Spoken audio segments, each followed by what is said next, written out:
Si t'es un Africain, suis la vidéo qui sera juste en haut. Écoute attentivement, dis-moi ce que t'en penses dans les commentaires. Les Africains ont décidé de réfléchir par eux-mêmes, sans être complotistes, sans être victimistes, sur ce qui se passe dans cette zone du Sahel, dans cette guerre au Mali, au Niger, au Burkina Faso. On peut même décemment se poser quelques questions essentielles sur la sincérité des alliés.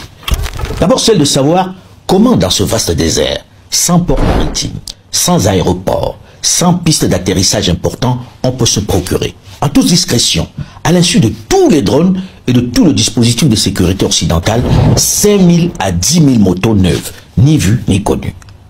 Dans n'importe quel port du monde entier, reconnaissez qu'un tel volume d'engins ne passe pas inaperçu. Il nécessite un vrai dispositif pour l'acheminer. Comment expliquer que ces 5 000 à 10 000 motos puissent entrer en toute discrétion, sans être vues de personne dans le désert et être mises à la disposition de jeunes nationaux désœuvrés dans les villages? Toujours sans que cela ne soit su. Et tout aussi bizarre, personne ne sait qui les a commandés. Quelle est la compagnie, le constructeur qui les a fabriqués?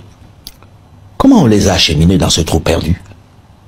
Reconnaissez que ça interroge un peu et qu'on peut nourrir à juste titre de la suspicion lorsque l'on sait à quel point les outils pour traquer l'argent dans le monde sont sophistiqués aujourd'hui. Dans un monde où pour qu'un opérateur économique puisse effectuer une transaction, un virement pour acheter sa matière première ou ses engins, il doit fournir une impressionnante batterie de documents et souvent pouvoir rejeter son virement. Ce n'est pas tout. Je veux comprendre comment 12 000 téléphones portables indétectables se retrouvent dans les mains des pseudo-terroristes qui les utilisent pour communiquer, pour se coordonner et frapper des villages. Par où sont-ils entrés dans le désert? N'est-on pas capable de tracer cette impressionnante commande? Comment arrivent-elles dans le désert? Et les milliers d'impressionnants 4x4 qu'ils utilisent? À ma connaissance, on ne les fabrique pas dans le désert. Ils ont été commandés dans une usine qui les a fabriqués pour le client en question.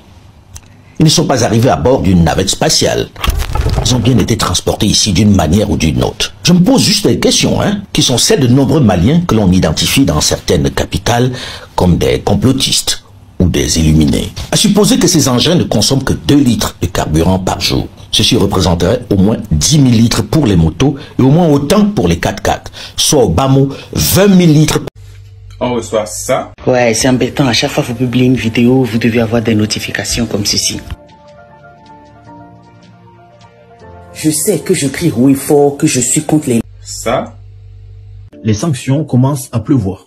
On me menace de me bannir du programme de monétisation TikTok pour avoir publié cette vidéo. Tu as sûrement entendu parler de ce qui se passe au Congo. Et si ce n'est pas le cas, je t'invite à aller te renseigner parce que à l'heure... Et ça encore. Ouais, t'as bien lu, t'as très bien lu. Aujourd'hui, j'ai envie de dénoncer en fait cette inégalité qu'on reçoit sur les réseaux sociaux, surtout quand on est une femme et qu'on est noire. Le nombre de commentaires que je signale tous les jours et pour lesquels j'ai toujours une réponse en mode « Ah ben non, ça n'enfreint pas les consignes communautaires ». Je me pose des questions de quelle communauté vous parlez parce que c'est quand même assez intriguant. Là, je pense qu'il n'y a pas plus clair. On sait très bien que c'est une originalité, donc le concepteur de ce mot-là très original. Je pense que ça en est de trop pour le cercle africain. Liberté de communication, de partage et de connaissances. C'est la raison pour laquelle nous avons mis sur pied le réseau social africain Djibawol, disponible sur App Store et Play Store. Par jour, 600 000 litres par mois, soit 7 200 000 litres par an.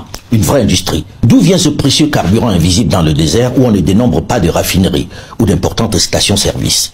Qui livre ce pétrole? Je vous épargne la question des pièces de rechange, des engins.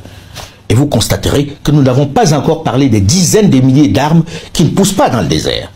Ou encore du salaire de ces terroristes insaisissables qui doivent nourrir leurs familles en commettant des exactions sur les populations civiles. Vous conviendrez avec moi que la seule porte de la Libye ne peut pas être celle de l'entrée de tout cet arsenal et de tout ce dispositif, non. Alors vous pouvez comprendre pourquoi les autorités maliennes dénoncent, pointent chaque jour du doigt la complicité de certaines grandes nations, mais également de certains voisins du Nord notamment. Et si c'est vrai, les puissances occidentales avaient réellement été mues par une volonté sincère de mettre un terme à ce trafic, elles auraient simplement pu tracer, comme elles savent le faire, avec leurs impressionnants dispositifs de contrôle, les fonds qui financent cette nébuleuse. C'est bizarre, cette question semble ne pas être à l'ordre du jour dans la stratégie de lutte contre le terrorisme au